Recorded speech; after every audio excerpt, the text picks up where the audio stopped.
Brian and Cath Oldrieve have been linked with River of Life Church for as long as the church has been in existence.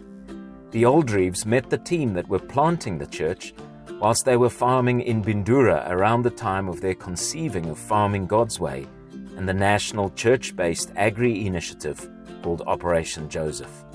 PJ Smythe, Derek Landman, Sib Sibanda, Mbonisi Malaba, Alan Norton, Scott Marks, and many others were impacted greatly by Brian's prophetic message from Isaiah 58 on the true fast and the primary importance of the church making a plan for the poor. Prior to becoming a Christian, Brian was husband to Cath, the father of 5 children and national cricketer Tobacco Grower of the Year. Having become a Christian, Brian had stopped growing tobacco and moved into food crops, especially maize, wheat, and soya. After a circuitous journey of many challenges, Brian once again became National Grower of the Year, this time in all 3 crops, many for multiple years, including wheat 8 times. As a Christian, Brian had felt led by God to share his skill with the neighboring rural areas of Chiweshe, and Farming God's Way was born as the Lord began to show him revelation from creation to feed a nation. Some primary features of this include, on the technical side, mulch cover, zero tillage, even hole spacing, and optimum plant population.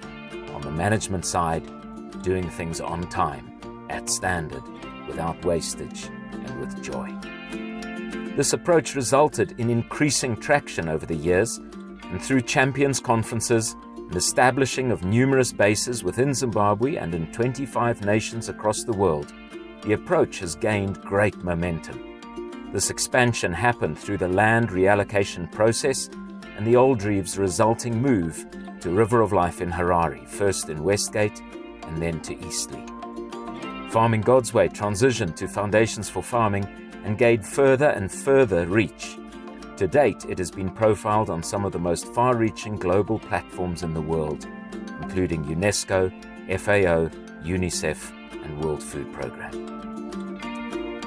Most recently, Foundations for Farming has been adopted as national agricultural policy in Zimbabwe under the Pfumfudza program and is enthusiastically promoted by ARIX, the national arm for agriculture, research and extension. In 2021, Foundations for Farming won a presidential award for making Zimbabwe food secure for the first time in 20 years. And in 2022, from FAO, who crowned Foundations for Farming with the annual Partnership Award for its contribution to the food security of 9 million Zimbabweans. God bless you, Brian and Cath, and may Foundations for Farming, carrying the prophetic message of Christ as the foundation, go far and wide in this nation and in nations far beyond.